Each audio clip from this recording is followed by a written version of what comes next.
Hi உறவினர்களே, பாருங்க காலையில் 10 மணிக்கு வந்தேங்க.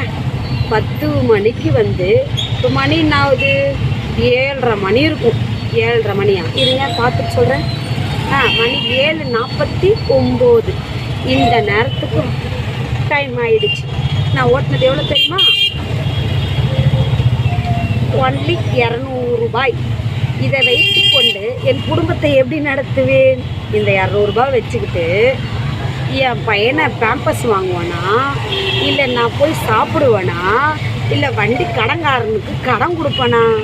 இப்படியே என் பொழப்பு இப்படி ஓடிக்கிட்டு இருக்கு. உலகத்தில் 2 பேர் தாங்க கொடுத்து வச்சுவங்க. ஒன்று பிச்சைக்காரங்க, ஒன்று பணக்காரங்க. ஏன்னு கேளுங்களேன். பிச்சைக்காரங்க வந்து கிடைக்கிற இடத்துல சாப்பிட்டுட்டு யார் எது கொடுத்தாலும் எச்ச பண்ணி கொடுத்தாலும் அதையும் சாப்பிட்டுட்டு அவங்க போகிற இடத்துல எந்த இடம் நல்லா இருக்கோ அந்த இடத்துல படுத்துப்பாங்க. அதுதாங்க பிச்சைக்காரோடைய வாழ்க்கை. இன்னொன்று பணக்காரங்க, அவங்க நினச்சதை சாதிச்சுக்கிட்டு நினச்சதை சாப்பிட்டுக்கிட்டு நினச்சபடி வாழ்க்கை நடத்திக்கிட்டு அவங்க இருப்பாங்க. இந்த உலகத்துலேயும் கொடுத்து வச்சுங்க 2 பேர் தான். ஒன்று பிச்சைக்காரன், இன்னொன்று பணக்காரன். ஆனால் நம்மள மாதிரி மிடில் கிளாஸ் ஆளுங்க எவ்வளவு சம்பாதிச்சாலும் நம்ம குடும்பத்துக்கு பத்தாது. அதுவும் கணவன் இல்லாத பெண்கள் வந்து இது 2த்தையும் மெயின்டைன் பண்ணுறது வந்து ரொம்ப கஷ்டம். ஹஸ்பண்ட் இல்லாமல் ஆட்டோ ஓட்டி வீட்டு வாடகை கட்டணும், சாப்பாடுக்கு கொடுக்கணும், என் பையனுக்கு பேம்பர்ஸ் வாங்கணும், குழந்தைங்க செலவை பார்த்துக்கணும், ஆட்டோ கலெக்ஷன் கட்டணும், அப்பப்பப்பா மாதம் ரேஷன் வாங்கணும்.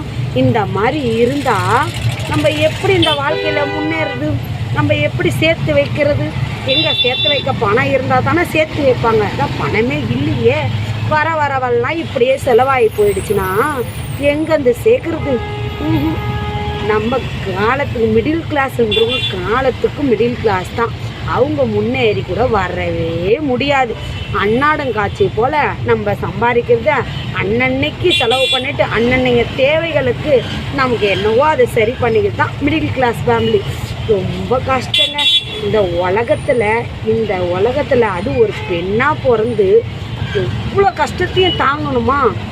வேறு கடவுள் அப்படி கஷ்டப்பட தாங்குறவங்களுக்கு கூட எந்த இதுவும் வராது, மரணம் கூட வராது. ஏன்னு கேட்டீங்க, நம்ம கஷ்டப்படணும் நம்ம தலையில் எழுதி வச்சா அது கடைசி வரையும் அது கஷ்டப்பட்டு தான் ஆகணும். என்ன பண்ணுறது? காலப்போக்கில் நம்மளும் அதை நகர்ந்துக்கிட்டே போகணும். வேறு வழி இல்லை. என்னுடைய நிலைமை இப்படி. நான் எங்கே போய் சொல்லுவேன்? யார்கிட்ட சொல்லுவேன்? எனக்கு சொல்கிறதுக்கு யார் இருக்கா?